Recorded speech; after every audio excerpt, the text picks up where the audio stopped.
Bonjour, dans cette vidéo, nous allons voir les différences entre mise à jour et mise à niveau. Pas de manipulation sur cette vidéo, je vais juste faire un point sur les terminologies correspondant aux mises à jour. Alors, quelle est la différence entre une mise à jour ou update en anglais et une mise à niveau, ou upgrade en anglais? Elle est historiquement assez simple, un peu moins maintenant pour certains, surtout sur le terme mise à jour, je vais en parler après.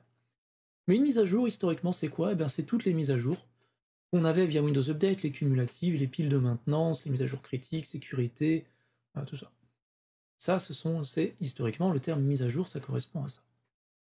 La mise à niveau, le principe de la mise à niveau, c'est de passer d'une version de Windows à une version plus récente de votre Windows. Par exemple, de passer d'un Windows 7 à un Windows 10, d'un Windows 10 vers un Windows 10 plus récent, ou vers un Windows 11, ou même d'un Windows 11 à un Windows 11 plus récent encore. On a maintenant des versions Windows 10 et de Windows 11 qui sortent tous les ans. Et justement, par rapport à l'évolution et la façon dont Microsoft déploie ses nouveaux Windows, Microsoft a intégré des nouvelles terminologies, notamment avec les mots mise à jour dedans. Microsoft maintenant a intégré les termes mise à jour qualité, qui correspond tout simplement aux mises à jour dont j'ai parlé tout à l'heure, toutes les mises à jour cumulatives, sécurité, piles de maintenance, tout ça.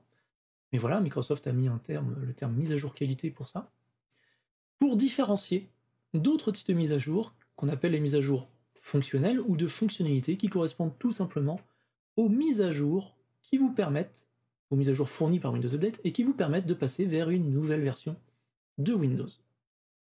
Et donc de faire une mise à niveau, tout simplement. On voit bien d'ailleurs cette distinction, pour ceux qui connaissent les stratégies de groupe, ici, où on a bien une ligne de configuration qui nous parle des mises à jour fonctionnelles, ou mises à jour de fonctionnalités, selon les traductions toujours, et aussi pour les mises à jour qualité. Donc il peut être important de bien faire la nuance entre ces deux types de mises à jour. Même si, globalement, quand quelqu'un vous parlera de mise à jour, il sous-entend en général le terme mise à jour qualité. Mais savoir faire la nuance entre ces deux types de mises à jour, ce type de mise à jour peut être important, en production ou au moins en informatique. Voilà, j'espère que c'est un peu moins nébuleux pour certains, ces histoires de petites terminologies, mise à jour qualité, fonctionnelle, etc. C'est la fin de cette vidéo, merci de votre attention, et à bientôt pour une prochaine vidéo.